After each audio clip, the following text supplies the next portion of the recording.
Welcome back to the Marvel Movie Minute, a daily podcast in which we explore the films of the Marvel Cinematic Universe 1 minute at a time. In this, our fourth season, we're looking at Kenneth Branagh's 2011 film, Thor. I'm Matthew Fox from theethicalpanda.com. And I'm Andy Nelson from the Next Reel Film Podcast. And today we're talking about minute 33, which begins with a possibly overly friendly nurse and ends with a gentleman getting out of a truck. We're also, of course, joined by Jay Shepard, once again, owner of the Marvel Cinematic Universe Location Scout website, and been a great guest so far. Jay, how you doing? And what really got you into Marvel and the MCU? Thanks for having me back again, guys. What got me into the MCU? I had young kids, right? I can say that they were forcing me to take them to see the movies, but no, really, I had grown up reading Marvel comics. Marvel was some of the first comics that I bought, though, I was reading all sorts of stuff during the 80s and the 90s, but these films just kind of really grabbed a hold of me in a way that a lot of the other films didn't. I mean, I think the thing that we're all seeing is that there's a lot of quality going into these, and they're all so varied that that's why I like them. Awesome. We'll have a lot more of your thoughts and everyone else's right after this.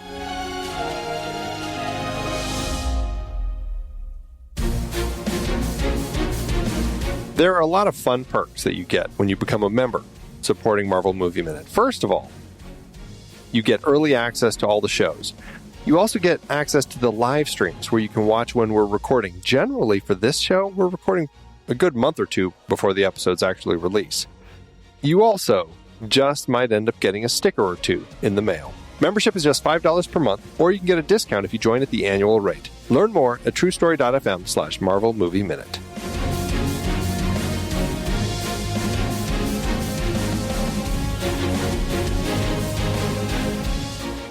So once again, we are in the world of Dutch angles. We have this nurse kind of laying over Thor, not laying, but, kind of leaning in over Thor.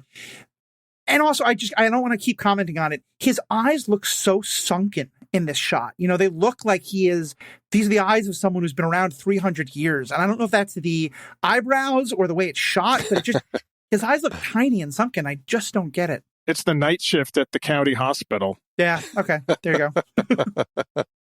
The thing with Thor when he wakes up is, I don't know. I question like his coif, like his hair looks pretty well combed and stuff for a person who was tased in the middle of a desert, just had a crazy trip through the Bifrost, and it looks like fairly brushed back. And I I don't know. Part of me questions, like, with that, with kind of the look of his eyes and everything. It's like, did they also groom him when they brought him in here? I don't know. Look, if this is a man who can literally fly through the body of a frost giant troll, a Jotun beast without getting any blood or gore anywhere on his hair, his face, his cape, Odin knows Thor's representing him. He took away 90% of his power, but the, always be perfectly coiffed, Odin let him keep that. He's got to represent. Oh, there you go. That's my theory there. It's a curse. That's right. And so, of course, we still see Thor as this super spoiled, he has no regard for the people who are just trying to do their job, who's throwing around. It's just kind of continuing the same theme with Thor. And the first orderly is played by a guy named Rob Mars, who actually has been all over the MCU. And he talked to us a bit about Rob Mars. Well, before we talk about Rob, I want to talk about Terry Dale Parks, because Terry is actually the first one that's actually talking to him. And he's the one who's like, hi, in kind of like that kind of creepy way, trying to be friendly. I'm just taking your blood. Terry Dale Parks, we'll just call him Nurse Terry. He is, if you look at his IMDb, I think he's another person that's likely New Mexico based. On IMDb, it says that he is most known for he's playing a security guard in Terminator Genesis. He's playing a greeter in G.I. Joe Retaliation, Trooper number 2 in The Last Stand, and Ranger Riggs in Man of the House. So someone thought he's very good at welcoming people, because there was a definite theme I was seeing through some of those roles. Yeah, right, exactly. So, I don't know. I enjoy his presence here. And as we'll watch over the course of this minute, it's probably clear that he's not one of the stunt people. Like, he's the nurse who steps back and just basically kind of like dances around the back of the room, gets over to the phone. Like, he's avoiding the action, let's just say. I also got to say, for a movie made 10 years ago, showing men as nurses is something I'm always happy about. I have a few male friends who are nurses, and they always hate that people always assume they can't be a nurse because you're not a woman. So just another cool thing for that. Yeah, Can we now talk about Mr. Rob Mars? And now let's talk about Rob Mars. So Thor wakes up and, he's very upset that Nurse Terry is trying to take his blood. And he starts fighting, and they're like, we need a hand here. And a bunch of nurses and orderlies all kind of run over, and Thor basically takes them all down. And this is pretty much how you know that all of these people are utility stunt players, because they're not credited, but there are a lot of utility stunt players in the movie. And so and he's throwing them like instantly. He's like, punching one in the face. He's throwing another into the lights behind him. And just everyone gets thrown around by Thor in this particular scene. And because of that, I know who very few of these people are. There's only one other person credited as a nurse, and that's Rachel De La Torre, who I don't see anywhere, like based on her picture on IMDb. I don't know where she is in this film. But Rob Mars, he's an orderly, and he is the one with glasses who immediately rushes in to try holding Thor down and gets punched in the face right away. And then he keeps coming back. Like, he's the one who tackles Thor and pushes him into the guy on the phone, and then gets thrown onto the next patient.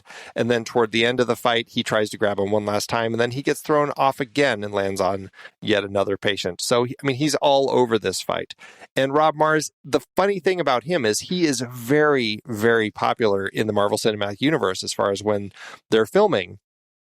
I'm guessing he came onto this film not to play an orderly who gets punched by Thor, but because he is actually Ray Stevenson's stunt double playing Volstagg in this film. So likely we've already seen him in the film in some of the Jotunheim scenes when they were fighting on Jotunheim. He has done a lot of stunt performing, utility stunt playing. He's been in Captain America, The First Avenger, Amazing Spider-Man, Winter Soldier, Infinity War, Endgame, Black Widow, Agent Carter, Agents of S.H.I.E.L.D., WandaVision, Loki. In WandaVision, he's also credited as a sword technician. In Black Widow, he was David Harbour's stunt double. In Agent Carter, he played Jerome Zandow. And he never actually got to return as Volstagg's double again because Volstagg really doesn't get to do much. But interestingly, in the Loki TV show, in the image that they used often in the advertising when it showed Loki in kind of like a politician's suit with the little Loki button and stuff, Rob Mars, he's the guy who's kind of wearing the, I don't know, it looks like a hunter's outfit or something, that's standing right next to Loki with the big Loki button on his little hunter's hat. And so, I don't know, in my head, now I want to write this person as Nurse Rob, we'll call him, into, like, I don't know if he's in, the Timekeepers or what, but somebody who's like jumping around in time in the Marvel Cinematic Universe. I want that to exist now. Oh, that's pretty cool. He's everywhere. Well, and now I wonder if that's a name, if the person behind him is a named character. Because I know I recently did an interview with a middle school teacher who's a huge comics nut, and she actually used the President Loki run in the comics, and that's what that image of that the Loki variant who's vote for me, he's a President Loki, and that, like, she used that run to teach her students about civics and elections and stuff like that. And so I'm cool. Jay, did you read that run? I know it's much more recent. I'm wondering if that the kind of guy with the antlers on his head is a named character in those comics. Yeah, exactly. Yeah, I did take a look at that. Not at the time that it came out, but when I saw that they were referencing the cover of issue number 1 in the Loki previews, I was like, I better check that out. So yeah, that's a pretty clever usage. A great way to engage the kids. Definitely. So what's your kind of take on, we were talking before the last time that Odin has taken away all of Thor's power. But Thor is certainly, like, showing a lot of power here. One of the orderlies asks, what is he on? Kind of referencing that, like, some drugs like PCP can make people seem like they have just, like, superhuman strength, or they don't take pain at all. Is it just that even without his power, he is just still a very well-built man who's a very well-trained fighter? Or is there, like, he still is not, like, he still has strength that is beyond what a human would? What do you think's going on in that scene? I think it would definitely be weird to see somebody built like the way that Chris Hemsworth got himself in shape for this film, and to even assume that he has godly power that is taken away from him, and then he's like a wimp. Right. I mean, he still has, he obviously he seems way stronger than a human would be in this case. It's very much the action hero strength that we see where he's pushing 2 or 3 people off of him at a time. But at some point, they get like 5 or 6 guys on him and pin him. Yeah. Right. So. Yeah, I think I count 2 security guards, about 7, I think, nurses and orderlies, and then there are 2 other patients in this room. So, I mean, there are people everywhere in here, and all of them, other than the patients, seem to be trying to figure out how to tackle this one person. Right. Yeah, Right. I think that's a good way to put it. I think like what he does is certainly the, perhaps not quite normal human strength, but certainly like Arnold or Van Damme in a movie like this strength, it's that level of feat.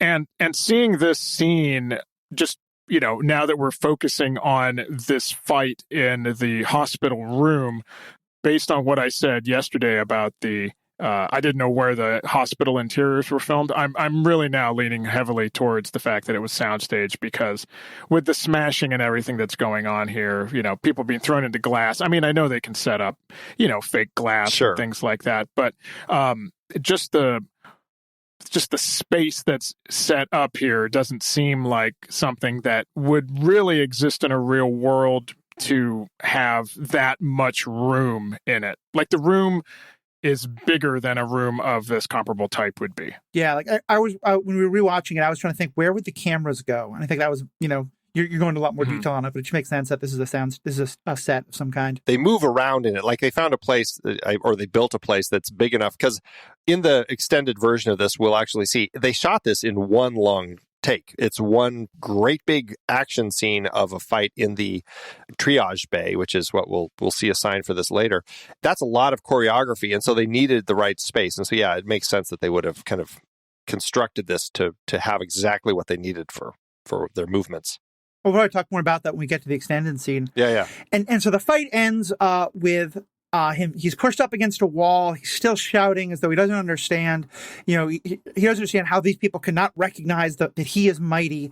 The orderly pulls down his pants just a little bit and jabs him with a needle. I do need to say, on behalf of all the Thirst fans, of which I am one, the fact that the nurse does not pull those pants down just a little bit more has been lamented many times. But, we still get quite a lot of Mr. Hemsworth's shirt off, so that works too. But what we now have is the exact same gag twice, where Thor is in the middle of saying, you could never defeat me with these puny powers, and then he's hit and he goes down. Yeah. I remember, like, when I'm watching this much detail, I'm sort of thinking, like, this shouldn't work to do the exact same gag twice, but it does. What's your kind of take on seeing this, that they use this exact same gag again? I mean, I think it just speaks to the recognition that they had as they're putting this together, that one, Chris Hemsworth plays this type really well, of like this kind of dumb oaf who thinks he's so much more than he really is. And like he like they captured that. When they cast him, they found the exact right person to do this. And he plays the comedy in those moments really well. So I think finding the opportunity to do that a couple times in very quick sequence ended up working really well in their favor. And I think it's just it just speaks so well to kind of the way that Thor thinks about this stuff. Like he still doesn't get it. And I think that's what's so funny, is like he's just, and also just a nod to the fact that in the comics, like he comes so close to calling himself the mighty Thor, which is of course a nod to the comics, which I love that I love that they cut it off, right? I mean, that's what's so funny about that. It's like, you're no match for the mighty. And then he kind of passes out, and like his face like smears down the glass of the door.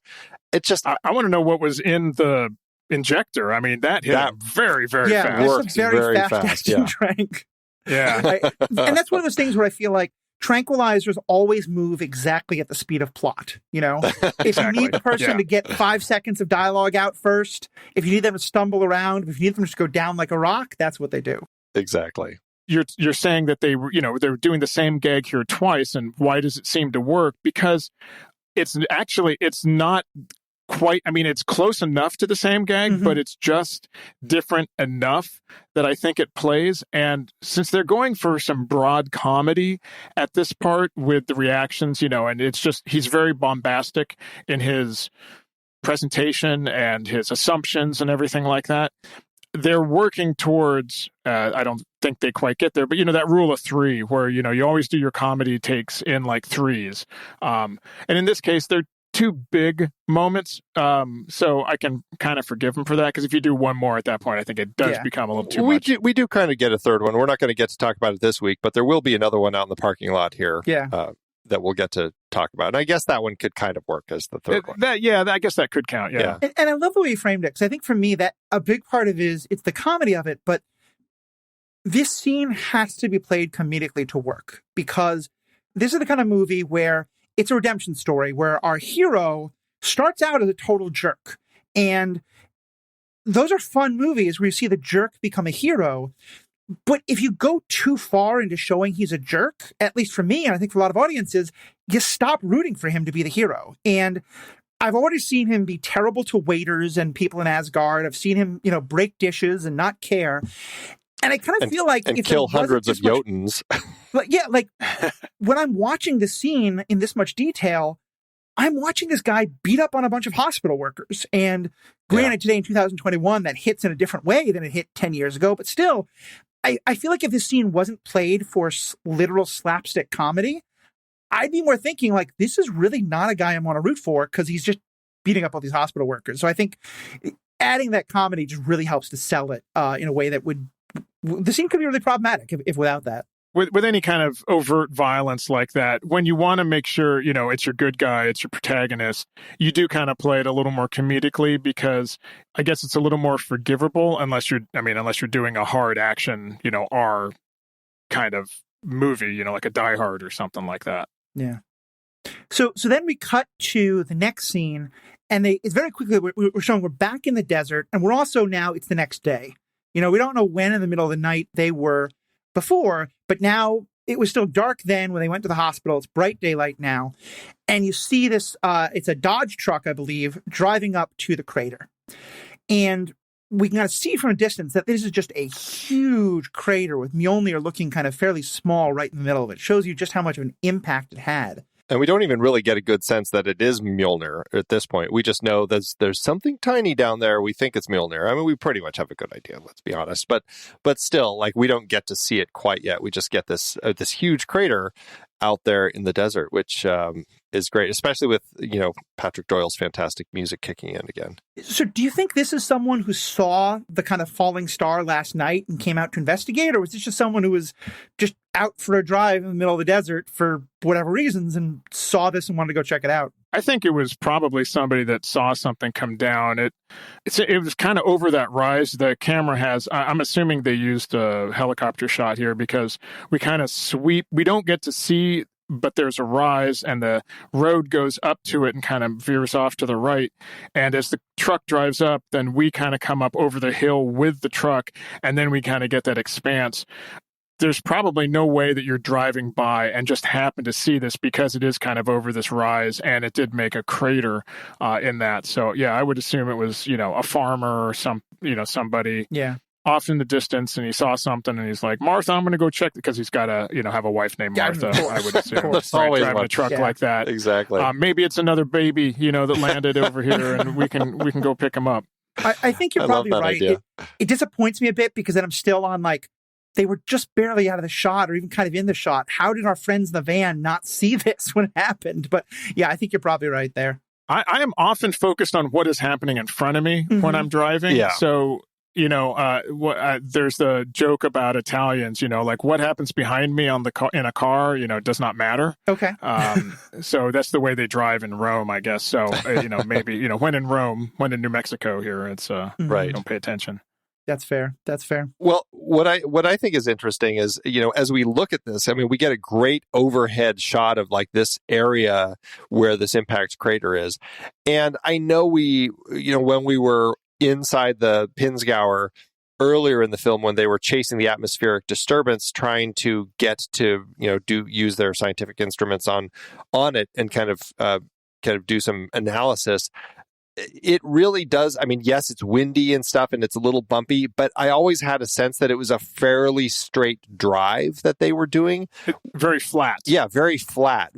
And here, it's like when we see this, it's like there are hills all over the place. And this, when I see this, I start going, this is definitely not it's not the same spot that Thor had landed earlier in the film. This is not the same spot that Thor had landed earlier.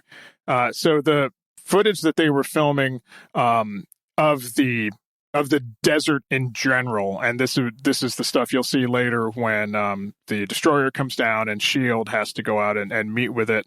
Was filmed in New Mexico, outside of a small town called Galisteo, which is near Santa Fe. Right, that's where they did the majority of their locations shooting. But this scene, it also had to be coupled, remember, to the end of Iron Man 2, right? So they had to have Kenneth Branagh shoot, I believe it was Kenneth Branagh that shot the coda, right, with Coulson. It was, yeah. Because the same footage we see here, they were shooting that in conjunction with Iron Man 2, which was an LA-based film. So the crater and the hammer location and then the SHIELD base that gets built around it is filmed in the Santa Clarita Valley, which is very much a hilly, deserty looking kind of area. If you watch Agents of SHIELD, or if you've seen old TV shows, The Bionic Man, anytime they had to have someone go to Middle East, right? They would just go up to the hills in Santa Clarita and film, because it's kind of a dry, brushy, scrubby, deserty sort of look. And you can actually get some more real desert as you get out towards Palmdale. This sequence was filmed in something called Mystery Mesa, which is a large, flat mesa that is up against the mountains there in Santa Clarita. I usually like to pinpoint this is where they filmed it. Mystery Mesa is part of a larger group called the Agua Dulce Movie Ranch, which has a lot of different areas, and they have a main ranch. If you look at the overhead satellite photo of it, there is a big round-looking sort of something on the ground. It looks very much like the glyph from when Thor lands. It's not. I'm not sure what it is that was built there, but I think that's where the SHIELD base was built, but when they had to film shots of the hammer, that was in a slightly different area, but within the Santa Clarita area, which is, a couple hundred square miles. Yeah, right. I mean, if nothing, like before they were showing just the land, I guess they had to draw that rune, but here we have such a dramatic effect of what the hammer did when it landed that I could see that maybe they needed a place that's more used to being a film set, because they're, a lot of parks and stuff certainly wouldn't let you, disturb that much of the land, even if you're filming on. Right. Well, and again, like I said, since they were filming with Iron Man 2, which was LA based, right, they weren't going to drive, because they probably needed to use some of the crew from the Iron Man 2 shoot. So they weren't going to drive anywhere. They wanted to keep it probably within that 30-mile zone, the TMZ, that they shoot stuff in. That makes sense. Well, and it does look like they actually, I was debating, I'm like, it kind of looks like this could be a CG crater, like it's not quite realistic, but then later you're like, oh, well, they're actually in a crater, so I'm pretty sure they actually just they did dig something out, yeah, definitely. Exactly. Yeah, what you see later. Right. Well, so this also brings up a question that Andy and I have been going back and forth on for the 30 minutes of the movie so far, that I'm hoping you can answer or give some thoughts on, possibly as a Yggdrasil location scout, possibly as someone who knows the comics pretty well. How much power does the person opening the Bifrost have over where you land? Because like earlier we saw, it seemed like there was one very specific place where they thought Heimdall had to pick them up. Maybe not, but that certainly seemed to be implied. Mm-hmm. Here, Odin pushes Thor through, and like 10 seconds later, he throws the hammer through, but it clearly lands at a very different spot. And not 10 seconds later either. Is that just because he's aiming at the same spot, but the Earth is rotated enough in that time? Or is it that because, he missed the bowling alley, the bowling lane? It's the gutter ball Mjølnir. What's your understanding of what controls what lands where when they come out of the Bifrost? I mean, real physics probably would play into it, whether they understood that from their magical perspective. Right. I mean, I feel you don't get it a lot here, but I think over the course of these films, I think Heimdall's pretty accurate. He puts Bruce Banner right into the Sanctum Sanctorum there at the beginning of Infinity War. Mm-hmm. So I think that the Executioner character, Carl Urban's character, he's not as good. Scourge, right? He's not as good as working the Bifrost as some other people. So, it probably does have something to do that the hammer, fell out somehow, and then just, it's, a minor, a part of a degree at however many thousands of miles out, would be magnified quite a bit, and we don't know exactly how far away this is, but it's far enough away. Yeah. Right. Yeah. Well, to me, especially, it's an interesting question just intellectually, but in this scene, it's very interesting to me because one of the things I wonder is, did Odin want the hammer to land right next to Thor, or even maybe bonk him on the head so that he has to be reminded again? Or was the idea that it was going to be in the area, but far enough away that he has to kind of go on a quest to find it and recapture it and stuff like that? I think the latter. Yeah, definitely. I mean, if, Odin is one of, in mythology and in the comics and here in the film as well, as needing to prove his point, and he's not above being cruel or unusual to do it. And, I don't really think he's putting Thor through that much. This is not a huge strife. It feels that way to Thor. And I think that's what we're supposed to get out of this, that his privileged life has now been disrupted, and it's such a horrible thing for him, but it's not that big of a deal overall. This is not the tasks of Hercules or something like that. Right. That's a different movie. Yeah. Totally different story. The Hercules does exist in MCU comics, so a possibility, at some point get into that. Yes, I'd love to see him, right? In Marvel comics, I should say, but yeah. In Marvel, I think Hercules exists, Greek and Roman pantheons exist in pretty much every comics, DC, Marvel, stuff like that, so. You can't trademark. But he has been a member of the Avengers at different points, both Thor and Hercules at the same time, so. Yeah, I imagine that I've heard from people who read those comics that the interaction between those two meeting is quite a lot of fun. So I would love to see that at some point, maybe Phase 7 or something like that. Well, so I think that's where we get out. I want to talk about the way they shoot the driver, and we don't see his face quite yet, but I think we can talk about that the next minute when he is revealed. But any other kind of last comments either of you wanted to make about this minute? Well, just a couple things. One about this. It's interesting because when we see him kind of following this road, it kind of bends to the right.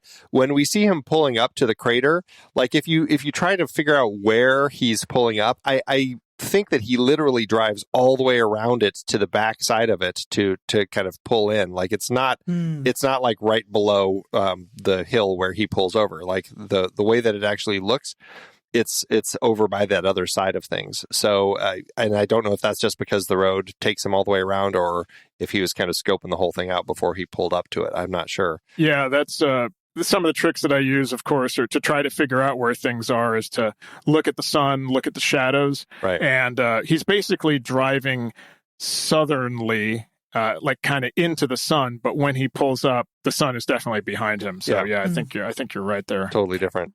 Do we know what direction the hammer is related to where Thor landed? Is it north of him, south of him? Do we have enough context clues to figure that out? I get the sense it's southerly, but that's only because we're looking back into the frame, because of where Jane was driving, towards camera. Right. I always kind of assume that's north. That makes sense. It's night, right? I don't think there's any way you can tell. No way to tell. Hard to look at the stars and figure out the quadrants that they're seeing this time of year. Though I'm sure there are people that would be doing MCU stargazing. There may be a site for that. Yeah, so. right. I mean, if they figured it out, you should put it on the location scout. Here's in New Mexico where this happened. Here's where this happened. Exactly. The only other thing that I wanted to bring up, and we didn't really talk about the extended scene much. I think someone bring me a healing stone is a great line. That would have been fun to have. I did look up that healing stones are, I tried to Google Norse mythology, and I've studied Norse mythology a good deal. And I know that in Norse mythology, there's a lot of attention paid sometimes to stones having power, runes obviously having power, and they're carved from stones. But when you Google Norse mythology and healing stone, I went 5 pages deep on Google, and all I could find was people trying to sell me crystals that they claimed were, blessed by Thor or something like that. So maybe there is something really in Norse mythology, but mostly it seems something that the snake oil salesmen have gotten a hold of. Well, it's definitely a Marvel thing, or at least an MCU thing, as they scripted it, because the healing stones come up several times. We'll be dealing with that when we get to the actual healing room, when they where the Warriors 3 and Sif went when Odin pushed them out of the Himmelbjörg. But then also, in another scene that is a deleted scene later, when they're fighting the Destroyer, they actually use a healing stone to heal Eric. So it's definitely something that was in here more, but they largely kind of thinned it out because I think it was probably just one of those things that felt more magical rather than super science. That's a good point. I was wondering why they cut it. Yeah. Well, I think that's a good place to wrap up. Jay, thank you so much for being a part of this again. And I know your stuff is connected to something called RetroZap. What is RetroZap, and how do you kind of tie into that? So RetroZap.com is a website that contains lots of different styles of podcasts. My Superhero Suite podcast and our Flash TV show podcast called Scarlet Velocity.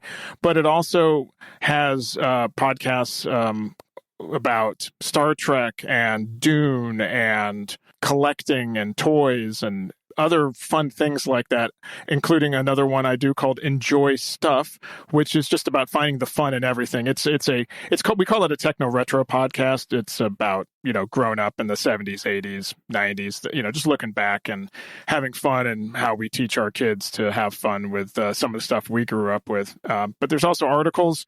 I post a number of articles about different movie reviews and Sci-Fi Saturdays, where I look at iconic sci-fi films from the 1950s to the present chronologically. So I kind of, am able to talk about what came before and how that made films, of today what they are. That sounds awesome. And I love hearing about networks like that. Of course, this podcast is part of the Next Reel family of podcasts. And my podcasts, as I've talked before, are from the Stranded Panda community, which is another great one to find. Lots of great podcasts and this stuff. And so I just love hearing that.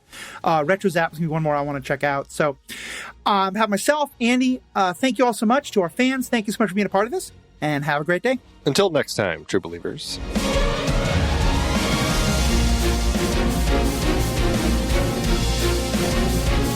Marvel Movie Minute is a production of True Story FM, engineering by Andy Nelson.